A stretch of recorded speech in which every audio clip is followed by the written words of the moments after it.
Hello everyone, my name is Broken, and today we will be covering the Fallout 3 DLC Mothership Zeta.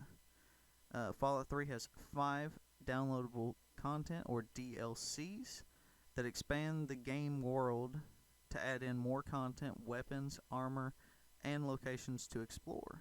Mothership Zeta has a sci-fi setting that has you fighting aliens and multiple other things.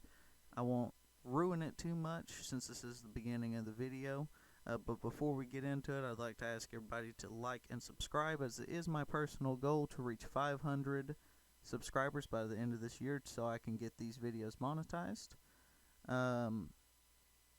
Once again, I'd like to thank everybody for the support on the last couple of videos. Currently my Fallout 3 video, where I cover the backstory for Fallout 3, has almost reached 700 viewers, and I would like to say I really do appreciate it. Thank you for the support.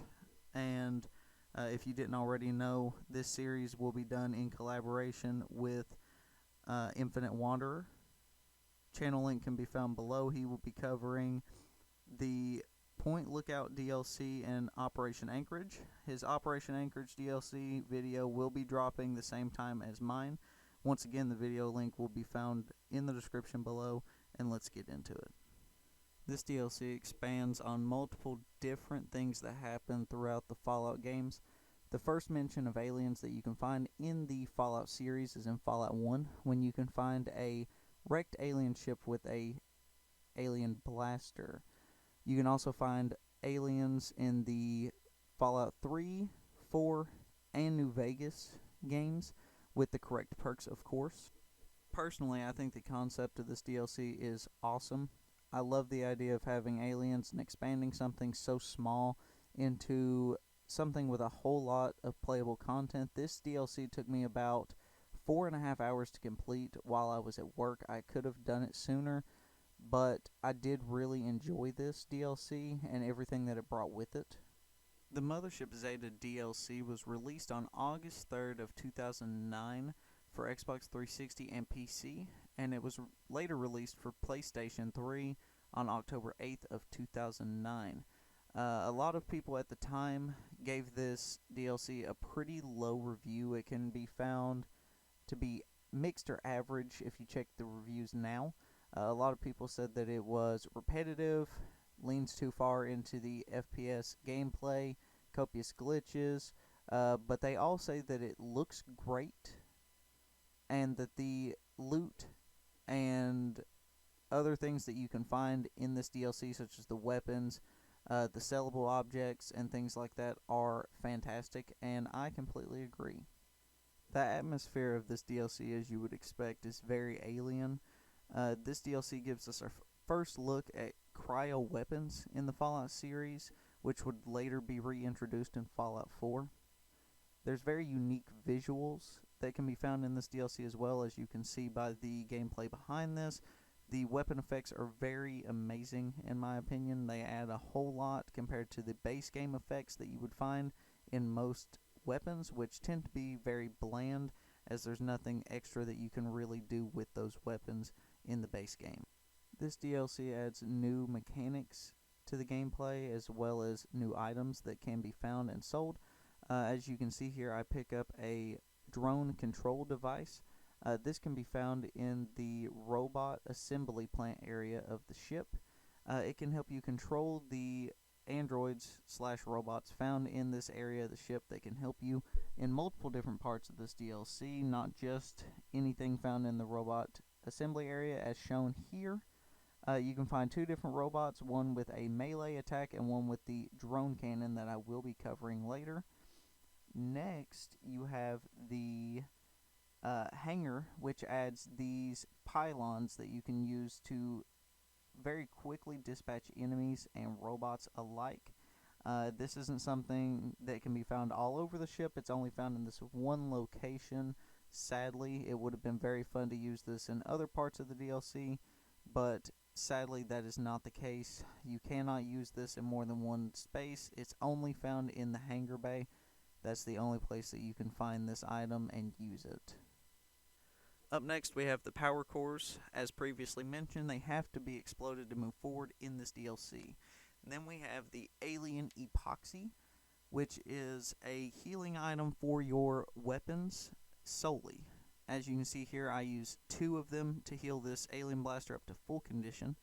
And then we have the healing archways that, before being modified, will heal 75% of your health and your limb damage.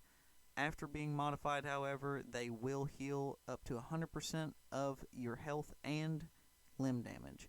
Very useful items in this DLC, and I have found that with where they are placed in this DLC, they make it a whole lot easier to navigate and to actually complete this DLC. Up next, we have the Alien Biogel. Before being adapted, it will give you a debuff of 1 intelligence point to your special stats. This can later be fixed, however, once you reach the other people found in this DLC, which will unlock the adapted Biogel, which heals you up to 132 HP, and it gives you a debuff of +2 rads per second for a certain amount of time. I'm not sure how long this effect takes place, but it will happen. It's inevitable. You just have to live with it. Okay, and then we have our first sellable object, which is the large alien crystals and the small alien crystals, each respectively being worth 20 and 10 caps a pop. This DLC adds a lot of explorable areas that you can go through that are not part of the main quest of this DLC, such as the trash area that I'm going into now. It also adds a engine core that you can go through. Very fun place to explore, a lot of things that you can find. For example, in the background while I'm talking here, you'll soon see me find the samurai sword, which can only be found in the trash area of this DLC. But we will get back to that later, as I will be covering the weapons of this DLC at the very end of the video. You have 5 NPCs in this DLC that you can talk to. Starting from the top, we have Elliot Tokorian, Sally, Paulson, Soma, and Toshiro Kago. Toshiro Kago is a samurai that was abducted from Japan in the feudal age. You cannot talk to him whatsoever. In any version of the game, he will not understand your character. Soma is used as your own repairman / woman. She can repair anything up to level 100 at certain parts of the game. Sally is your child guide that will walk you through the entire DLC, which was smart on Bethesda's part, as children cannot take damage or die in this game. Then you have Paulson, which is a cowboy, has a very special and unique revolver that unfortunately I did not cover in this DLC, but that is okay. Maybe I'll go back to it at a later date. And Elliot Tokorian, which you can see him in the background right now. He brings a extra layer of gameplay to this DLC, giving you the ability to revive 2 U.S. Army soldiers that are frozen in cryo, as you can see here, and allow them to become temporary companions as well that will die when you explode the reactor core in the cryo storage area. Once you've completed your walkthrough of the cryo storage area as well, Elliot will offer the ability to receive cryo mines and grenades to the player. This is only available in the first portion of the DLC. Once you've completed the spacewalk without mods, you will not be able to receive these items any longer. It is a bug. I do not believe Bethesda intends to fix this, however. As you can see, there's also a spacewalk in the game. There's not a whole lot of choices that you can make that affects the player world, but there is an option to blow up a part of the world with a death ray. This is only available if you blindly click the buttons in the death ray control room, but we'll get back to that later.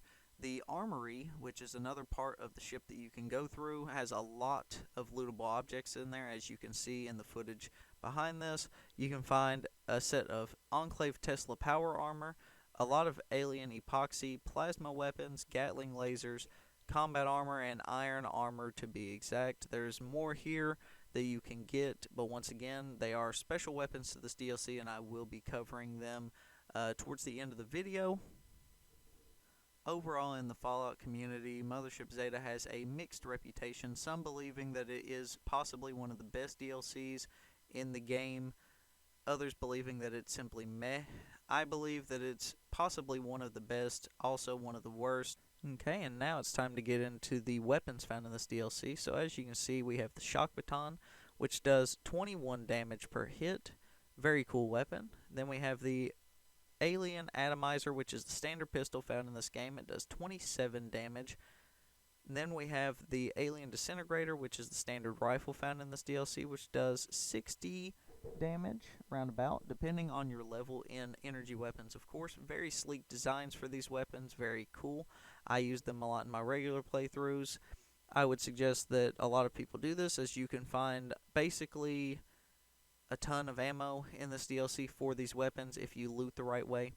Next, we have the drone cannon, which does 110 damage per shot and has a blast radius effect when used. Very cool weapon, as you can see here in just a second. I'll give you a look at the weapon and everything. Does a lot of damage, packs a punch. It also has rounds that bounce whenever you shoot them. Very cool weapon effects.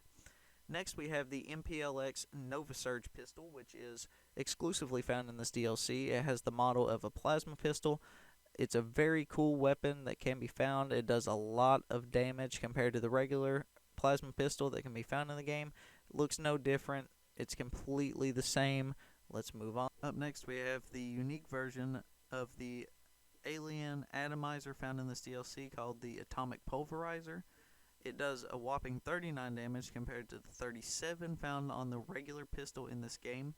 And then we have the Destabilizer, which is the opposite or unique weapon of the alien disintegrator, which is fully automatic and does 100 damage or more depending on your energy weapon level at the time.